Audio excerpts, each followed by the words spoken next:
Cbeebies Bedtime Story. Hello, my name is Catherine, and tonight we're in my bedtime story den.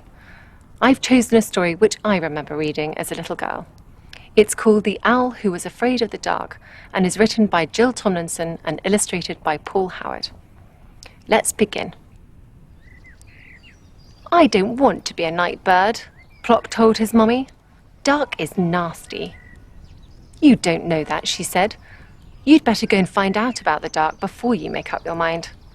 Look, there's a little boy down there. Go and ask him." So Plop, who was quite new at flying, took a deep breath and flew down. "Ooh!" cried the little boy as Plop landed with a somersault. "Hello," said Plop. "I've come to find out about the dark." "Oh," said the boy. "Dark is exciting, especially tonight. We're going to have fireworks." "Does it have to be dark?" asked Plop. "Of course," replied the boy. "You can't see the fireworks unless it's dark. Look out for them later." "Well," said Mrs. Barn Owl when Plop arrived back at the nest. "The little boy says dark is exciting," said Plop. "I still do not like it at all, but I will watch the fireworks, if you'll sit by me." "We will sit by you," said his mummy and daddy. So that is what they did. When the very last firework had faded away, Mr. Barn Owl went hunting. All night he brought food back to Plop until daylight came and it was time for bed. Halfway through the morning, Plop woke up. Mrs. Barn Owl opened one bleary eye. "Plop, dear," she said, "why don't you go and find out some more about the dark? Go and ask that old lady in the deck chair." Plop landed by the old lady with a thump. "Hello," he said. "I've come to ask you about the dark. I want to go hunting with Daddy, but he always goes hunting in the dark and I'm afraid of it." "How very odd," said the lady. "Now, I love the dark. Dark is kind. I can forget that I'm old and I can sit and remember all the good times." "I haven't much to remember yet," said Plop. "I'm rather new, you see." "Well," said his mummy, as Plop flew back to the landing branch. "The old lady says dark is kind," said Plop, "but I still do not like it at all." That evening, when both his parents went hunting, Plop closed his eyes and tried to remember something to remember. Suddenly, he heard a happy shout, and Plop forgot all about being afraid of the dark. He peered through the leaves and saw a boy sitting by the fire. Plop flew down, landing with an enormous thud. "Hello," said Plop. "I've come to see what's going on." "I'm guarding the campfire," said the boy. "The others have gone to play games in the dark, lucky things." "Do you like the dark?" asked Plop. "It's super," the boy replied. "Dark is fun. We're going to make cocoa and sing around the fire. Would you like to stay?" So Plop stayed. The boys sung until the fire had sunk into a red glow.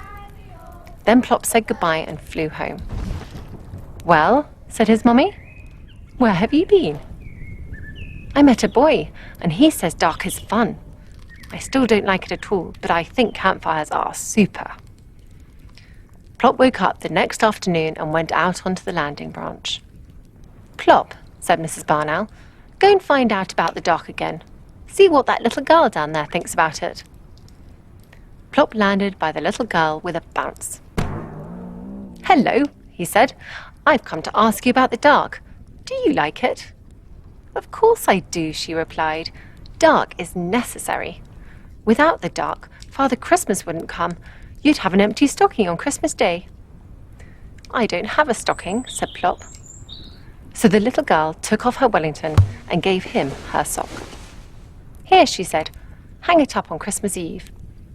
"Oh, thank you," said Plop, and returned to his mummy. "Well," said Mrs. Barn Owl. "The little girl says dark is necessary because of Father Christmas coming," Plop said. "I still do not like it at all, but I'm going to hang this sock up on Christmas Eve." Plop slept nearly all day. By evening, he was wide awake. "It's getting nap time, Daddy," he shouted, butting his father in the tummy. Mr. Barn Owl looked up at the sky. "Not quite yet, Plop," he said. "Wait till it's dark." That night, Plop watched his parents take off to go hunting again. Looking through the leaves, he saw a man standing on the ground below, so Plop flew down, landing with a gentle bump. "Heavens!" cried the man. "You startled me." "Hello," said Plop. "What's that you've got there?" "A telescope," said the man, "for looking at the stars and planets at night." "I don't like the dark very much," said Plop. "Really?" said the man. "Dark is wonderful. I'll show you." The man with the telescope showed Plop lots of stars and how they made patterns in the sky. He pointed out the bright pole star, the plough, the dog star, and Orion, the great hunter. Plop said thank you and flew back to his mummy and daddy. "A man with a telescope showed me the stars," Plop told them. "He says dark is wonderful." That morning, Plop had his supper in bed, and then, like a real night bird, he slept right through the day. When Plop woke, it was almost dark. "Now who's a day bird?" he shouted at the darkness. Plop looked at his sleepy parents. He wasn't going to hang around waiting for them. He might be missing something. Plop floated down and landed like a soft white feather. Under the tree, he saw a big black cat. "Hello," said the cat. "I was just going exploring. Won't you come with me?" "I'd like to, I think," said Plop, "but I'm afraid of the dark." "But dark is beautiful," said the cat. "Look around you." Plop looked. The moon had risen. Everything was bathed in its white light. "Moonlight is magic," said the cat. "Come with me, and I'll show you the nighttime world of cats and owls. Will you come?" "Yes, I will," said Plop. The cat took Plop up to the rooftops, and they looked down over the sleeping town. "This is my world," said Plop.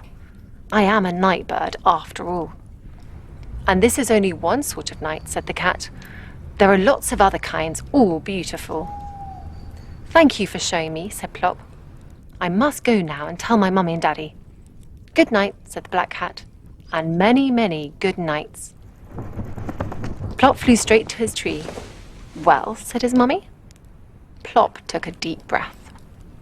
The small boy said dark is exciting. The old lady said dark is kind. The campfire boy said dark is fun. The little girl said dark is necessary. The man with the telescope said dark is wonderful. And the black cat said dark is beautiful. "And what do you think, Plop?" asked his mummy. Plop looked up at his parents with twinkling eyes. "I think," he said, "I think dark is super." Then Plop took off to go hunting in the dark. Mr. and Mrs. Barn Owl on each side and Plop in the middle. Plop, the night bird. Wow, what an encouraging tale.